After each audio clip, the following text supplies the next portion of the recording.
Good humour hypothesis किसने किसने छोड़ देते, ये कोई इम्पोर्टेंट नहीं है।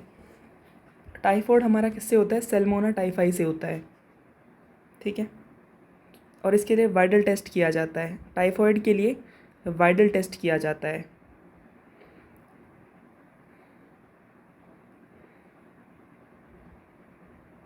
नेक्स्ट हमारा है निमोनिया, ये पूरा ख़त्म हो गया। नेक्स्ट हमारा निमोनिया। निमोनिया हमारा स्ट्रेप्टोकोकस निमोनी और हीमोफिलस इन्फ्लुएंजा से होता है। Streptococcus pneumoniae, haemophilus influenzae, streptococcus pneumoniae, streptococcus pneumoniae और हीमोफ्लुएंजा इन्फ्लुएंजा से होता है। क्या है ये? बेसिकली ये चीज़ है, ये बैक्टीरिया से होता है, ठीक है। भले ही इन्फ्लुएंजा दे रखा है लेकिन ये होता किससे? बैक्टीरिया से होता है, ठीक है। तो कभी भी ये नहीं सोचना कि निमोनिया हमारा वायरस से होता है, नहीं, निमोनिया हमारा बैक्टीरिया से होता है। निमोनिया हमारा बैक्टीरिया से होता है। स्ट्रेप्टोकोकस निमोनी, हीमोफिलस इन्फ्लुएंजाई, इन्फ्लुएंजाई है ना, तो ये दोनों बैक्टीरिया होते हैं। ये एल्वोलाई को इफेक्ट करता है, ठीक है।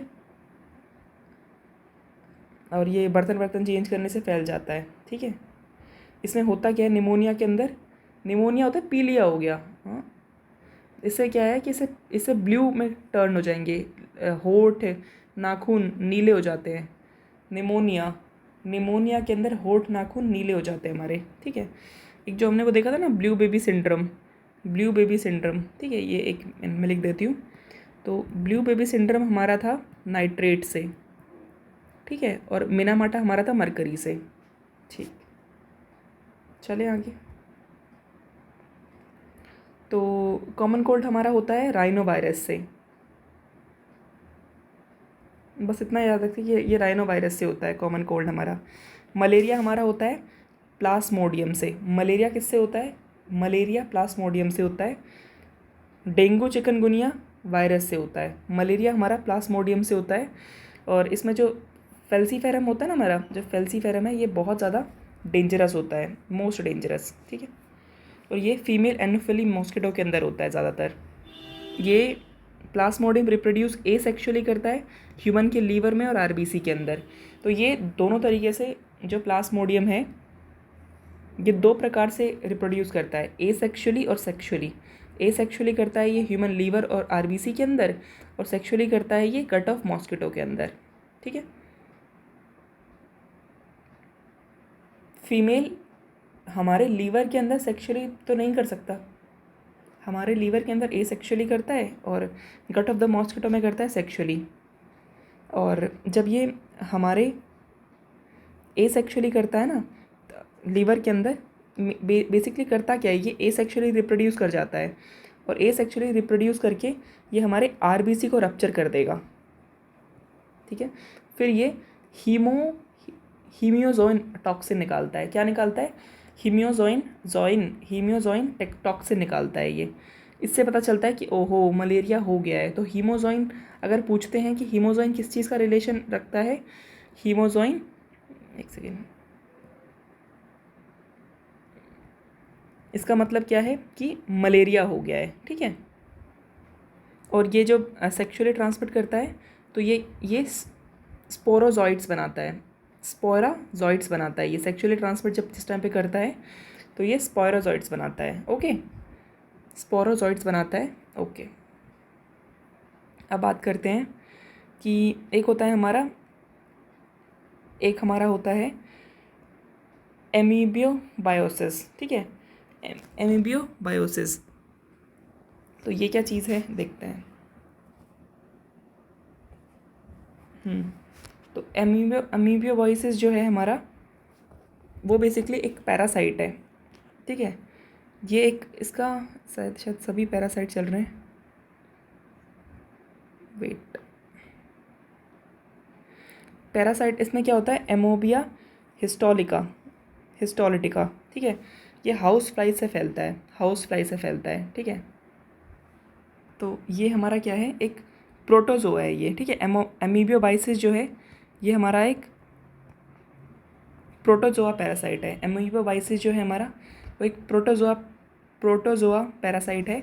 इसमें एनामोएबा हिस्टोलिटिका है, एनामोइबा हिस्टोलिटिका है और ये लार्ज इंटेस्टाइन, इसकी साइट क्या है, लार्ज इंटेस्टाइन, और इसमें हाउस फ्लाइज को लेके जाती हैं।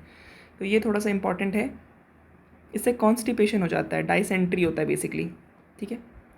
तो अमीबियोबायोसिस में डाइसेंट्री होता है। अमीबियोबायोसिस के अंदर प्रोटोजोआ पैरासाइट होती है, अमीबियोबायोसिस के अंदर प्रोटोजोआ पैरासाइट होती है, डाइसेंट्री होती है इसके अंदर। एनामोइबा हिस्टोलिटिका होता है इसके अंदर, एनामोइबा हिस्टोलिटिका होता है इसके अंदर, लार्ज इंटेस्टाइन पे होता है ये, एनामोइबा हिस्टोलिटिका होता है इसके अंदर, ठीक है।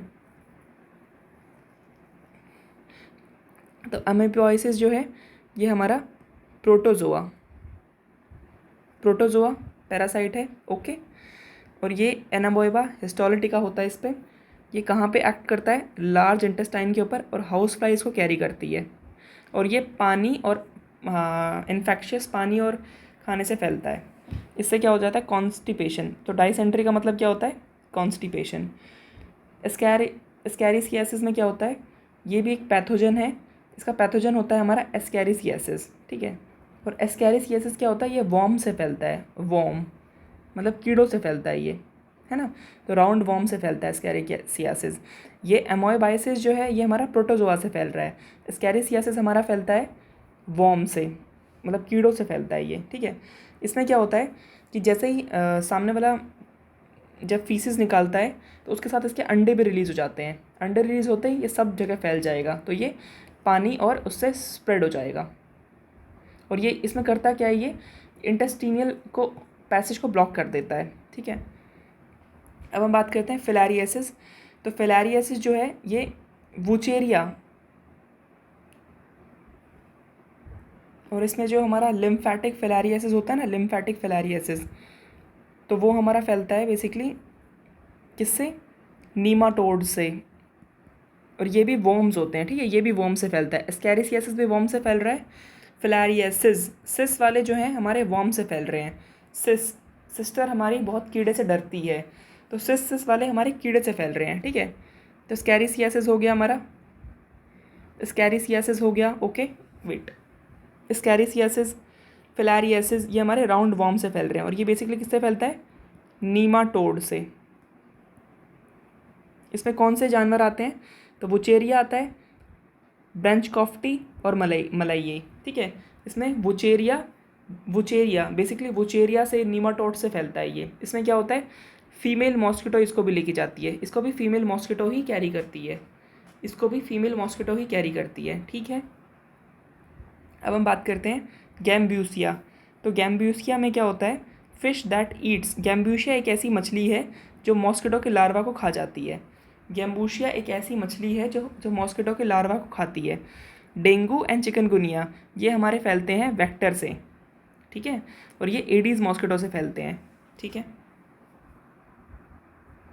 अब रिंगवॉर्म की बात करते हैं।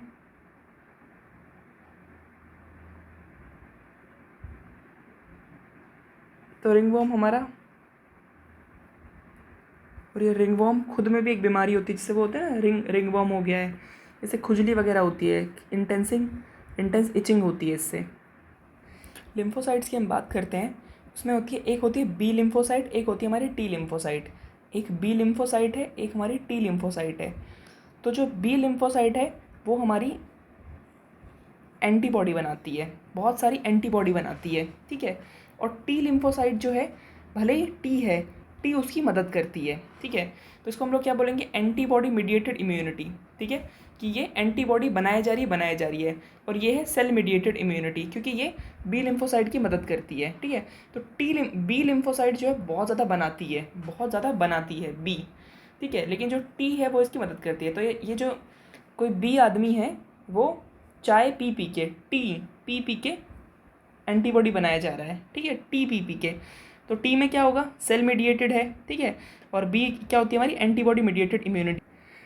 अब देखो एक क्वेश्चन ये आता है कि जैसे कि जो हम किसी ऑर्गन को ट्रांसप्लांट करने की कोशिश कर रहे हैं, जैसे कि नेगेटिवली हमने फॉर एग्जांपल हम किसी के अंदर हम लोग हार्ट डाल रहे हैं, कुछ भी डाल रहे हैं, लीवर डाल रहे हैं, कुछ भी हम लोग ट्रांसप्लांट कर रहे हैं, तो उसमें उसको रिजेक्ट कौन करता है, सेल मीडिएटेड इम्यूनिटी रिजेक्ट करती है। यानी टी लिम्फोसाइट उसको रिजेक्ट कर देते हैं, ठीक है।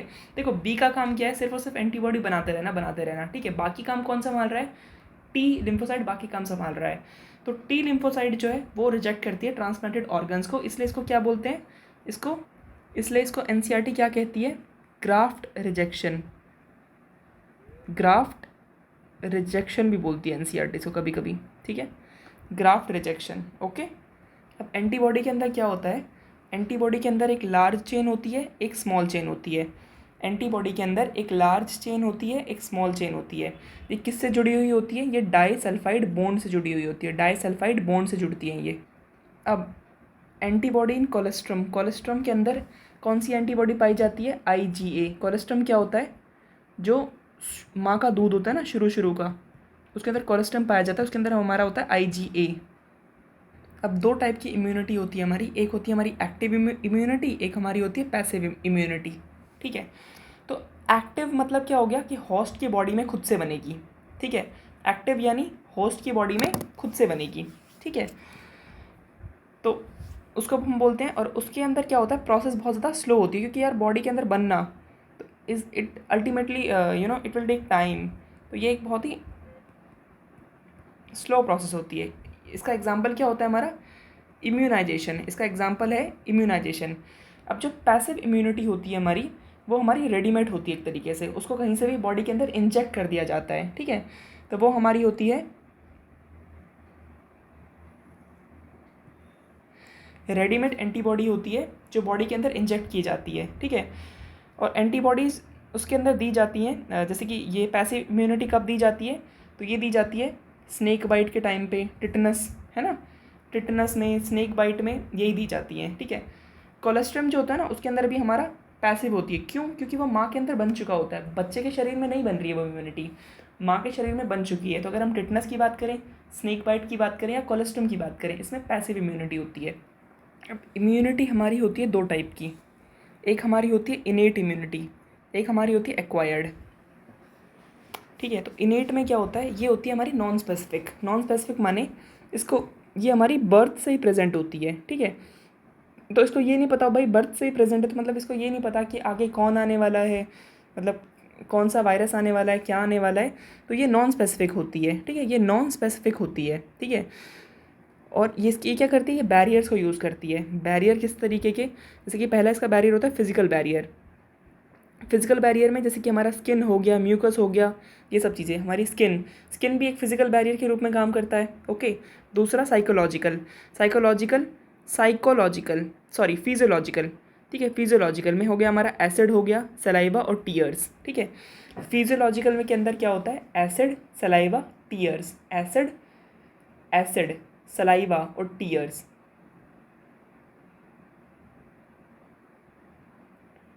तीसरा हमारा होता है सेलुलर के अंदर क्या होता है हमारा WBC, ठीक है। तो WBC के अंदर बेसिकली क्या होता है हमारा, जैसे कि हमारा PMNL है ना, तो इसमें WBC तो पता ही है यार कि WBC तो भाई इम्यूनिटी से बचाता ही बचाता है। तो भाई कैसे बचाता है, ये न्यूट्रोफिल रिलीज़ करके, ठीक है। क्या रिलीज़ करके, न्यूट्रोफिल्स को रिलीज़ करके, और मोनोसाइड होता है ये ज़रूरी नहीं है, WBC भी एक होता है, ठीक है। तीसरा हमारा होता है साइटोकाइन इंपॉर्टेंट है। साइटोकाइन में क्या होता है कि ये साइटोकाइन का क्यों लिखा है, क्योंकि इसके अंदर सेल की डेथ होती है, ठीक है। इसमें क्या होता है कि ये खुद मर जाता है, ये जो इम्यूनिटी, जैसे कि इसमें क्या होता है, ये सेल है, इसके ऊपर एक वायरस ने अटैक किया, ठीक है। तो ये जो सेल है ना, ये खुद एक ऐसा एक केमिकल रिलीज़ कर देगा, उसको हम लोग बोलते हैं इंटरफेरॉन। और इसको कौन सेक्रेट करता है फिर, secreted by virus infected cell, ठीक है। और ये जो है फर्दर इन्फेक्शन को बचा देता है। तो कहता है कि भाई भले ही खुद मर जाएगा, लेकिन जो फर्दर इन्फेक्शन होने वाला होता है ना, उसको बचा लेता है ये, ठीक है। फिर है हमारा एक्वायर्ड और स्पेसिफिक। प्राइमरी रिस्पॉन्स देखो, अब ये एक्वायर्ड है, ये स्पेसिफिक है, तो ये बर्थ से नहीं है। इसमें क्या होता है, ये क्या करेगा, प्राइमरी रिस्पॉन्स में देखेगा, मेमोरी बनाएगा कि ओके इस तरीके से PYQ देखेगा कि अच्छा इस तरीके से पहले भी मेरे साथ ऐसा ऐसा हुआ था, तो मैं ऐसे काम करूँगा या करूँगी, ठीक है। सेकेंडरी रिस्पॉन्स में क्या करता है, ये उस मेमोरी को यूज़ करके काम करता है, तो इसलिए ये बहुत ज़्यादा मोर इंटेंस होता है। अब वैक्सीनेशन की बात करते हैं। इसमें क्या होता है कि इसमें ना प्रोटीन ऑफ पैथोजन और इनएक्टिवेटेड वीकन पैथोजन को हमारी बॉडी के अंदर डाल दिया जाता है, ठीक है। जो भी हम, जैसे कि कोरोना वायरस था, ठीक है, तो कोरोना वायरस को अधमरा करके बॉडी के अंदर डाल दिया ताकि वो अपनी मेमोरी बना सके, ठीक है। मेमोरी बना सकेगा तो वो फिर अगर दोबारा वो उठेगा तो उसको तुरंत ख़त्म कर देगा अंदर ही अंदर, ठीक है। तो ये एक तरीके से एक्वायर्ड होती है और ये एक्टिव होती है। एक्टिव क्यों होती है? देखो, ये तो हमने दो पढ़ी थी ना, एक्टिव और पैसिव। एक्टिव का मतलब क्या हो गया कि जो होस्ट की बॉडी में खुद बनेगा, पैसिव जो बाहर से डाल रहे हैं। तो इसमें क्या होता है कि वैक्सीनेशन का मतलब होता है इसके अंदर एक्टिव फॉर्म में काम किया जाता है, एक्टिव इम्यूनिटी के फॉर्म में काम किया जाता है। सिंपल बात है, एक्टिव में ही होगा ना काम। इसमें हेपेटिस बी वैक्सीन के अंदर क्या हुआ है? Produce by yeast. Hepatitis B vaccine produce by yeast. अब अर्थराइटिस तो मुझे पता है। देखो, ऑटो इम्यूनिटी के अंदर क्या होता है कि जब हमारी बॉडी सेल्फ और नॉन सेल्फ के अंदर फ़र्क करना भूल जाए, मतलब उसको ये नहीं समझ में आए कि ये मेरा है या ये उसका है, बाहर का है या मेरा है, उसके अंदर फ़र्क करना भूल जाए, और ये इस टाइम पे बॉडी जो है अपने खुद के सेल को अटैक करने लग जाती है। ड्यू टू जेनेटिक रीज़न हो सकता है या अननोन रीज़न हो सकता है। तो ऑटो इम्यून डिजीज़ कहते हैं इसे। इसका एग्जांपल है रिम्यूटॉइड अर्थराइटिस। जॉइंट स्टॉक वगैरह होते रहते हैं ना, जॉइंट के अंदर दिक्कत होती रहती है। तो रिम्यूटॉइड अर्थराइटिस के अंदर एलर्जी के अंदर क्या होता है, यहाँ पे ना हिस्टामाइन और सेरोटोनिन रिलीज़ होता है। कहाँ से? मास्ट सेल से। हिस्टामिन एंड सेरोटोनिन रिलीज़ होता है मास्ट सेल से। इससे क्या होता है? इससे हमारी स्नीजिंग होती है, वाटरी आइज़, रनिंग नोज़ हो जाता है। इसके लिए हमें क्या करना पड़ता है? एंटी हिस्टामिन, एड्रेलिन और स्टेरॉइड्स हमें लेने पड़ते हैं, ठीक है। एंटी हिस्टामाइन इसको रिजेक्ट करेगा, फिर एड्रेलिन और स्टेरॉइड्स हमें लेने पड़ते हैं। इसमें एंटीबॉडी क्या प्रोड्यूस करती है? IgE एंटीबॉडी यहाँ पे प्रोड्यूस होती है। IgE एंटीबॉडी यहाँ पे प्रोड्यूस होती है। अब लिम्फॉइड ऑर्गन की बात करते हैं। इसमें एक होता है प्राइमरी, ठीक है, एक होता है सेकेंडरी। प्राइमरी में क्या होता है? Lymphocytes are born and mature. पहला काम करेगा लिम्फोसाइट्स। लिम्फॉइड ऑर्गन्स में पहला होता है हमारा लिम्फोसाइट्स, फिर होता है हमारा बोन मैरो, फिर हमारा होता है थाइमस, ठीक है। तो ये प्राइमरी में कौन कौन से आते हैं? प्राइमरी वैसे कोई पूछेगा नहीं प्राइमरी में कौन से आते हैं कौन से नहीं, हम वैसे ही देख रहे हैं। प्राइमरी में हमारे लिम्फोसाइट है, बोन मैरो, थाइमस है, ठीक है। लिम्फोसाइट क्या करता है हमारा? ये बोन एंड मैच्योर होते हैं, बोन एंड मैच्योर होते हैं। बोन मैरो में क्या होता है? All blood cells are formed. Blood cell हमारे कहाँ बनते हैं? ये हमारे बनते हैं बोन मैरो पे, बोन मैरो पे, ठीक है। बोन मैरो के ऊपर बनते हैं हमारे ब्लड सेल। ब्लड सेल हमारे कहाँ बनते हैं? बोन मैरो के ऊपर बनते हैं। थाइमस की बात करें तो ये एक लॉब्ड ऑर्गन है। थाइमस हमारा एक लॉब्ड ऑर्गन है। कहाँ पाया जाता है ये हमारा स्टर्नम के पीछे और हर्ट के पास पाया जाता है। थाइमस स्टर्नम के पीछे हर्ट के पास पाया जाता है और ये हमारा एज के साथ रिड्यूस होता जाता है। अब हम बात करते हैं सेकेंडरी ऑर्गन्स की। तो सेकेंडरी ऑर्गन क्या होता है? ये लिम्फोसाइट, ये एक साइट ऑफ इंटरेक्शन प्रोवाइड करता है। साइट ऑफ इंटरेक्शन प्रोवाइड करता है लिम्फोसाइट की, ये इस लिम्फोसाइट की एंटीजन के लिए, ठीक है। साइट ऑफ इंटरेक्शन प्रोवाइड करता है लिम्फोसाइट की एंटीजन के साथ। क्या क्या होते हैं? स्प्लिन। स्प्लिन जो है ना वो बीन शेप का होता है। स्प्लिन भी हमारा, किडनी भी हमारी बीन शेप की है, स्प्लिन भी हमारा बीन शेप का है। इसके अंदर हमारा लिम्फोसाइट तो होता है प्लस फैगोसाइट भी होता है। लिम्फोसाइट हो गया प्राइमरी, प्लस इसके अंदर खुद का क्या होता है? फैगोसाइट होता है। लिम्फोसाइट प्लस फैगोसाइट होता है स्प्लिन के अंदर। और ये हमारे माइक्रो ऑर्गेनिज्म, जो हमारे ब्लड के अंदर जितने भी माइक्रो ऑर्गेनिजम्स होते हैं उनको ये छानता है। लिम्फ नोड की बात करें तो ये स्मॉल सॉलिड स्ट्रक्चर्स हैं। ये एंटीजन, जो भी लिम्फ के अंदर जो भी एंटीजन होते हैं उनको ये ट्रैप करके रख लेता है। जो भी लिम्फ के अंदर एंटीजन होते हैं उनको ये एंटीजन को ट्रैप करके रख लेता है। माल्ट की बात करें तो माल्ट हमारा जो है म्यूकोसा एसोसिएटेड लिम्फोनॉइड टिश्यू कहते हैं इसे। म्यूकोसा एसोसिएटेड, ध्यान से देखना है क्या, म्यूकोसा एसोसिएटेड लिम्फॉइड टिश्यू कहते हैं इसे, ठीक है। और ये जो है 50% ऑफ लिम्फ टिश्यूज़ हैं, ये कहाँ पाया जाता है? ये हमारे रेस्पिरेटरी के पास पाया जाएगा, रेस्पिरेटरी डाइजेस्टिव यूरोजेनिशियल ट्रैक्ट के पास पाया जाता है। ठीक है जी, तो ये हमारे रेस्पिरेटरी डाइजेस्टिव यूरोजेनिटल ट्रैक्ट के पास पाया जाता है। तो ये माल्ट का मतलब क्या हो गया, हमारे जो हमारे माल्ट हमारा लिम्फ टिश्यू से रिलेशन है इसका, रेस्पिरेटरी डाइजेस्टिव यूरोजेनिटल ट्रैक्ट के पास पाया जाता है। अब एक बात आती है कि ये वाली, अब और लिम्फेनॉइड सेकेंडरी टाइप के और कहाँ पे पाए जाते हैं, तो 3 तो ये हो गए, और कहाँ पाए जाते हैं, टॉन्सिल में पाए जाते हैं हमारे, टॉन्सिल में पाए जाते हैं हमारे, और अपेंडिक्स में पाए जाते हैं, और पेयर पैचेस हमारे कहाँ पे होते हैं, स्मॉल इंटेस्टाइन के अंदर। ठीक है, तो कहाँ कहाँ पे पाए जा रहे हैं ये, टॉन्सिल में, अपेंडिक्स में, और पेयर पैचेस के अंदर। पेयर पैचेस हमारे कहाँ मिलते हैं, स्मॉल इंटेस्टाइन के अंदर। तो एड्स में क्या होता है हमारा, एक्वायर्ड इम्यूनो डेफिशिएंसी सिंड्रोम। ठीक है, एड्स क्या है हमारा, एक्वायर्ड इम्यूनो डेफिशिएंसी सिंड्रोम है हमारा, एक्वायर्ड इम्यूनो डेफिशिएंसी सिंड्रोम है हमारा। ठीक है, ये फर्स्ट कहाँ, सबसे पहले कब रिपोर्ट हुआ था, 1981 के अंदर। ठीक है, इसमें पैथोजन क्या होता है हमारा, ह्यूमन इम्यूनो डेफिशिएंसी वायरस है, ह्यूमन इम्यूनो डेफिशिएंसी वायरस है। इसमें ग्रुप क्या होता है, रेट्रोवायरस, इसमें रेट्रोवायरस ग्रुप है। ठीक है, रेट्रोवायरस ग्रुप होता है इसके अंदर, बहुत ध्यान से देखना पड़ेगा ना, ऐसे देखते हैं। तो एड्स की बात करते हैं, एड्स में है एक्वायर इम्यूनो डेफिशिएंसी सिंड्रोम। सबसे पहले रिपोर्ट हुआ था 1981 के अंदर, और इसमें ग्रुप कौन सा होता है हमारा, ये इसका पैथोजन होता है हमारा HIV, human immuno deficiency virus होता है। ग्रुप है इसका रेट्रोवायरस। इसके अंदर RNA जीनोम होता है, क्या होता है, RNA जीनोम होता है, इसके अंदर RNA जीनोम होता है। सेक्सुअल कॉन्टैक्ट से फैलता है ये। ठीक है, ब्लड ट्रांसफ्यूजन से फैलता है ये। ठीक है, अगर आपने किसी ड्रग एब्यूज़र की नीडल यूज़ कर ली है तो भी ये फैल जाता है, ड्रग एब्यूज़र की नीडल यूज़ कर लिए तो भी ये फैल जाता है। सेक्सुअल पार्टनर से फैलता है ये, और बच्चे को भी फैलता है ये।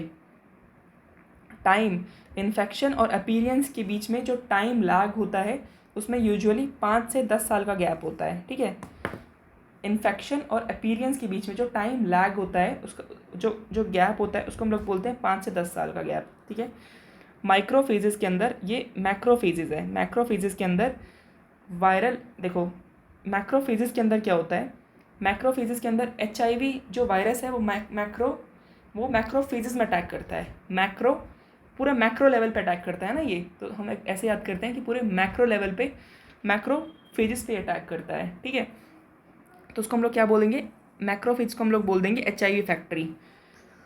RNA से DNA बनाता है ये, नॉर्मली DNA से RNA बनता है, यहाँ पे क्या है, उल्टा है, ये RNA से DNA बना रहा है, इसलिए इसको हम लोग कहते हैं रिवर्स ट्रांसक्रिप्टेज। मैक्रोफेज में आने के बाद ये क्या करता है, ये T लिम्फोसाइट पे अटैक कर देता है। अब T लिम्फोसाइट वही है जो B लिम्फोसाइट की मदद कर रही थी एंटीबॉडी बनाने में, तो ये T लिम्फोसाइट को ही ख़त्म कर देगा। ठीक है, इसके लिए टेस्ट कौन सा होता है, एलिजा टेस्ट होता है। एलिजा टेस्ट देखते हैं हम लोग। एलिजा की फुल फॉर्म क्या होती है, एंजाइम लिंक्ड इम्यूनोसॉर्बेंट एसे। ओके, एंजाइम लिंक्ड इम्यूनोसॉर्बेंट एसे। इससे क्या होता है, एंटीजन से एंटीबॉडी, एंटीजन टू क्या बेसिस होता है इसका, एंटीजन एंटीबॉडी इंटरैक्शन। नाको क्या होता है हमारा, नेशनल एड्स कंट्रोल ऑर्गेनाइजेशन। अब कैंसर के बारे में पढ़ते हैं। कैंसर में क्या होता है कि जैसे कि सेल जो है ना, ये हमारी एक सेल है, तो ये इन सब सेल के कॉम्बिनेशन के साथ ग्रो करती है। जब सारी की सारी सेल एग्री करेंगी आसपास वाली कि चलो अब हमें ग्रो करना है, मल्टीप्लाई करना है, डिवाइड करना है, तो ये सबके सामंजस्य से होता है। लेकिन अगर इसका ये कांटेक्ट टूट जाए दूसरे सेल से तो ये अनकंट्रोलेबली डिवाइड होता चला जाएगा, उसको हम लोग बोलते हैं ट्यूमर। ठीक है, अब जो ट्यूमर होता है वो बेनाइंग होता है और मैलिग्नेंट होता है। ठीक है, तो ये जो है ना बेनाइंग क्या होता है, ये लेस डैमेज करता है। क्यों, क्योंकि ये अदर लोकेशन पे नहीं फैलता है। जबकि हम बात करते हैं मैलिग्नेंट की, तो मैलिग्नेंट जो होता है वो नियोप्लास्टिक सेल्स के अंदर होता है, मतलब नए सेल्स के अंदर फैलेगा। ठीक है, इसको हम लोग क्या बोलते हैं, मेटास्टैटिस। मेटास्टैसिस बोलते हैं। मेटास्टैसिस यानी कि फैलना, स्प्रेड होना। जैसे हम बोल रहे थे ना फ्रॉक के अंदर मेटामॉर्फोसिस, तो वो फैल रहा था। सिमिलरली यहाँ पे मेटास्टैसिस ऐसे होता है। कैसे कैसे फैलता है ये? तो कार्सिनोजन अगर आपने खा लिया है, ठीक है, अगर आपने निकोटिन आप ज़्यादा ले रहे हैं, ठीक है, ऑनको यानी कैंसर होता है। ऑन्कोजेनिक वायरस अगर आपके अंदर घुस गया है, ठीक है, या आयोनाइजिंग में एक्सरे, गामा रे, देखो एक्सरे और गामा रे से कैंसर हो सकता है, ये आयोनाइजिंग होती है, लेकिन जो हमारी यूवी है वो नॉन आयोनाइजिंग होती है। एक और कारण होता है, ये तो हो गए कुछ कारण, एक दूसरा कारण भी है। नॉर्मली हमारे बॉडी में क्या होता है कि cellular oncogenes and proto oncogenes, मतलब ये कैंसर वाले जीन्स हैं, ये हमारे इनएक्टिव रहते हैं, लेकिन अगर ये खुद ही एक्टिवेट हो गए तो कैंसर हो जाएगा। ट्रीटमेंट क्या होता है? ट्रीटमेंट कॉम्बिनेशन से होता है। सर्जरी होगी, रेडियोथेरेपी होगी, कीमोथेरेपी होगी। ये अल्फा इंटरफेरॉन क्या होता है कि हमारे जो सेल, हमें हमारे जो इम्यूनिटी ना कभी कभी पता ही नहीं चलती है कि अच्छा ये कैंसर है या क्या है, तो उसको एक्टिवेट करना पड़ता है। तो उसको लोग, ये इंटरफेरॉन ये काम कर सकता है, ठीक है। तो biological response modifier activates immune system. तो इंटरफेरॉन का क्या काम होता है? हमारे इम्यून सिस्टम को एक्टिवेट करना। वो ऊपर देखा था ना, यहाँ पे क्या हो रहा था, यहाँ पे इंटरफेरॉन के बारे में देखा था ना, एक सेकेंड, अरे देखा था ना कि ये यहाँ पे है, ठीक है, तो वो केमिकल रिलीज़ कर रहा है, तब जाके हो रहा है इस तरीके से, ठीक है। तो एक होता है हमारा ऑपॉइड्स का रिसेप्टर होता है हमारा CNS, गैस्ट्रो इंटेस्टाइनल ट्रैक्ट। ये मुझसे याद नहीं हो पाएगा, मैं करती हूँ मॉर्फिन को, ठीक है। मॉर्फिन जो है पॉपी प्लांट से निकलता है। मॉर्फिन जो है वो पॉपी प्लांट से निकलता है, इसको हम लोग कहते हैं पेपवर सोमनीफेरम, ठीक है। पाप हो रहा है ना यार, इससे मॉर्फिन से पाप हो रहा है, तो पापवर सोमनीफेरम, पाप करके सोमनीफेरम, सो गया, पाप करके सो गया, ठीक है। मॉर्फिन का क्या सोर्स होता है? पॉपेक्स प्लांट होता है।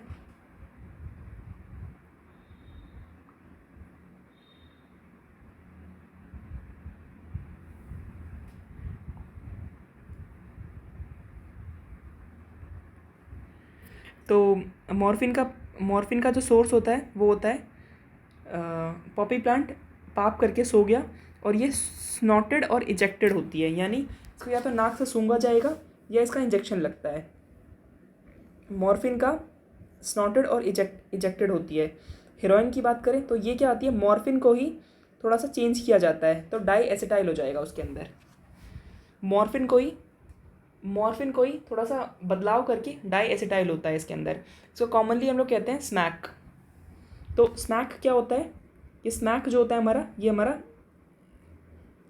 हीरोइन को कहते हैं स्मैक, ओके। तो हीरोइन को हम लोग स्मैक कहते हैं, और ये क्या करता है, ये डी प्रेजेंट करता है, ये हमारे बॉडी के फंक्शन को बहुत ज़्यादा स्लो कर देता है। हीरोइन है ना, हमारी बॉडी के फंक्शन को एकदम बहुत स्लो कर देगी। उससे क्या होता है कि हम लोग स्लो कर देगी तो बस हम लोग फिर वो खुश रहने लग जाएंगे, क्योंकि ठीक है मज़ा आ रहा है, कुछ करना ही नहीं पड़ रहा है इस तरीके से। दूसरा हमारा होता है जैसे कि ये अगर कैनाबी आ जाए ना, तो कैनाबी हमारा होता है ब्रेन के अंदर। कैनाबी कहाँ होता है हमारा? ब्रेन के अंदर, ठीक है। ऑप्लॉइड्स हमारा होता है सीएनएस और ऑप्लॉइड्स, पॉड, ठीक है। ये हमारा गैस्ट्रो इंटेस्टाइनल और सीएनएस के अंदर, ठीक है जी, गैस्ट्रो इंटेस्टाइनल और सीएनएस के अंदर, ओके। और कैनाबिस जो होता है वो हमारा होता है ब्रेन के अंदर। इसमें ये अफेक्ट करता है कार्डियोवास्कुलर सिस्टम को।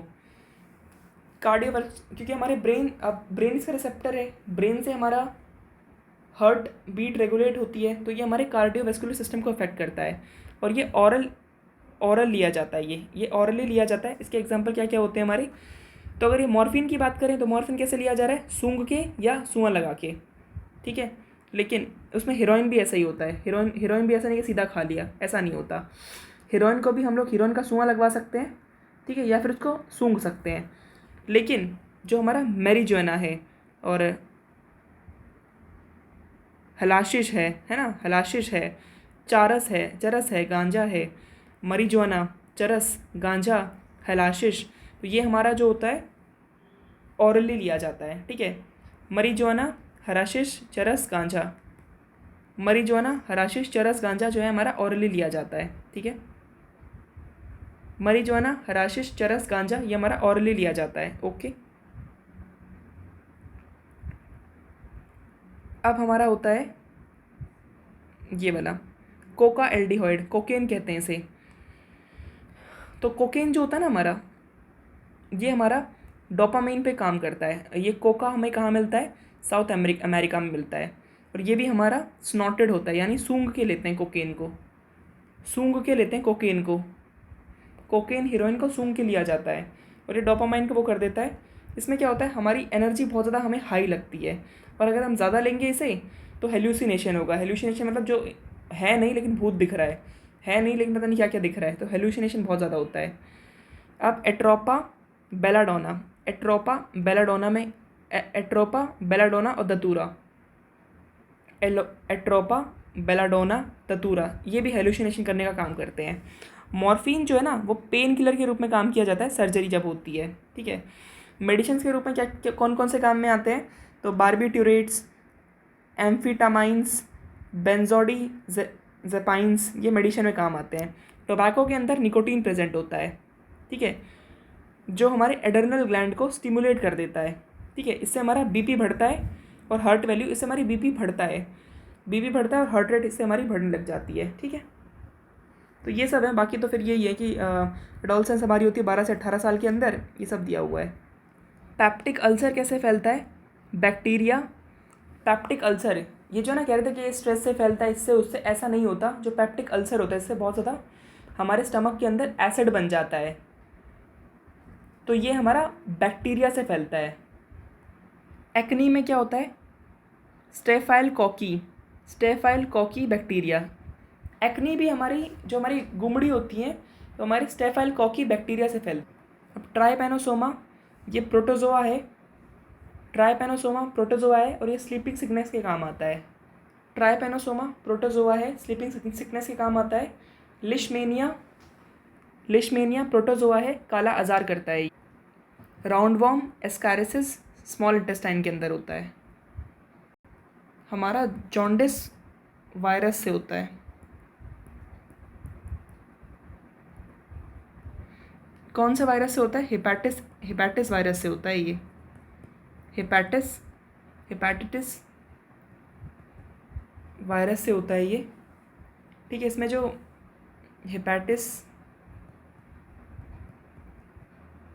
ए जो है, हेपेटाइटिस ए जो है वो मतलब उसके लिए वैक्सीन है, लेकिन वही है कि अब ये इससे इम्यून हो चुके हैं। इसके जो बैक्टीरिया, इसके जो अंदर जो वायरस है ना वो इम्यून हुए पड़े हैं। इसके लिए वैक्सीन तो है बट वो इम्यून हुए पड़े हैं, तो कोई मतलब ही नहीं है। रेबीज़ वायरस किससे? रेबीज़ जो है ना, रेबीज़ ये भी वायरस है जो कुत्तों के अंदर होता है।